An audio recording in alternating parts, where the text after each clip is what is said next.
Hadis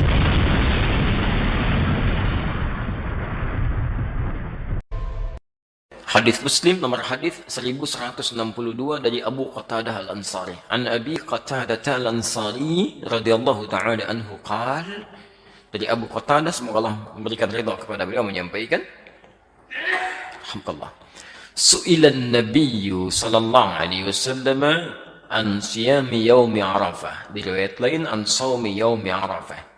Nabi sallallahu alaihi wasallam pernah ditanya tentang puasa di hari Arafah.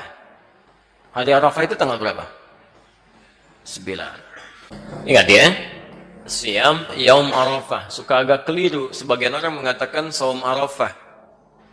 Kalau cuma disebutkan Nabi mengatakan Siyam Arafah, puasa Arafah, Arafah itu menunjuk pada momentumnya, ya, momentum orang wukuf.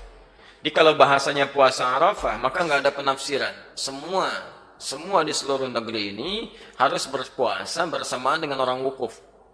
Jadi nggak usah ada penafsiran. Nggak usah ada penafsiran. Jadi begitu di Saudi misalnya wukuf sekarang, kita ikut puasanya di hari itu. Jelas ya? Itu kalau tidak menggunakan yaum. Tapi kalau menggunakan yaum itu disebut dengan dzarfuz zaman. Ya. Huruf yang melekatkan sesuatu pada waktunya, bukan momentumnya. Menunjuk pada waktu. Ya.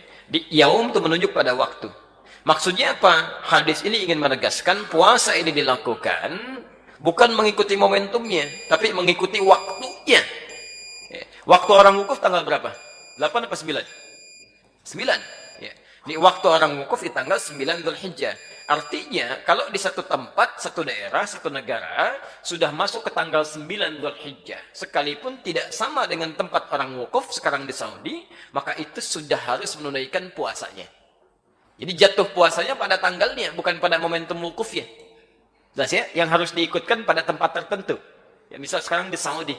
Ya. Misal, mohon maaf, pemerintah kita menetapkan waktu misalnya awal Dzulhijjah beda dengan Saudi misal, karena zonanya misalnya ada perbedaan tertentu. Ya, dalam hal tertentu, kondisi tertentu misal saja. Maka yang diikuti saat puasa Arafah itu bukan ikut ke yang wukuf, bukan waktu Saudi, tapi waktu sini. Ya. Karena zona itu bisa berbeda, Pak. Ya. Saya sering katakan begini, Saudi dengan Indonesia beda berapa jam? Wah, antum ukurnya ke Jakarta 4 jam, di Papua 6 jam. Indonesia itu kan luas, dari Sabang sampai Merauke, ya kan? Masya Allah. Jadi kalau kita ukur dengan Papua 6 jam, Jakarta 4 jam. Nah, sekarang lihat begini misal, ini baru Papua ya, belum negara-negara lain yang bedanya cukup jauh. Ya, ketika Saudi menetapkan tanggal 9 Dzulhijjah, ya, misal maghrib di Saudi, misal jam 7, di Papua jam berapa? Udah jam 1. Udah jam 1 dari dini hari, di Saudi baru maghrib.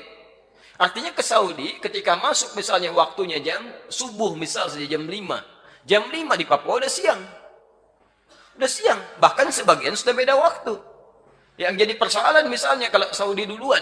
Saudi sudah tanggal misalnya 9 Dzulhijjah rahmakallah. Di sini sebelumnya. Bisa terjadi. Jadi begitu sana sudah masuk maghrib, di satu tempat misalnya baru masuk ke awal tanggal 9. Ya, baru mau subuh gitu kan, itu belum nyambung. Waktunya berbeda. Dari segi penundaiannya, ini kaidah. Dan di sini sepakat, bahkan ulama-ulama di Saudi pun memberikan fatwa. Jadi kalau di satu negara zona waktunya berbeda jauh, ya tidak terlampau dekat, yang bisa melahirkan perbedaan waktu, maka waktu di negara tersebut yang diikuti. Kecuali kalau waktunya dekat, sekitaran Teluk, kan?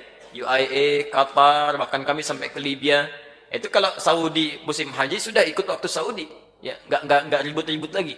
Kecuali kalau yang masanya cukup agak jauh seperti kita saat ini di beberapa tempat. Jelas ya? Jadi nanti kalau pemerintah menetapkan waktu misalnya bersamaan, alhamdulillah. Kalau tidak, ikuti waktu kita. Jelas ya? Baik.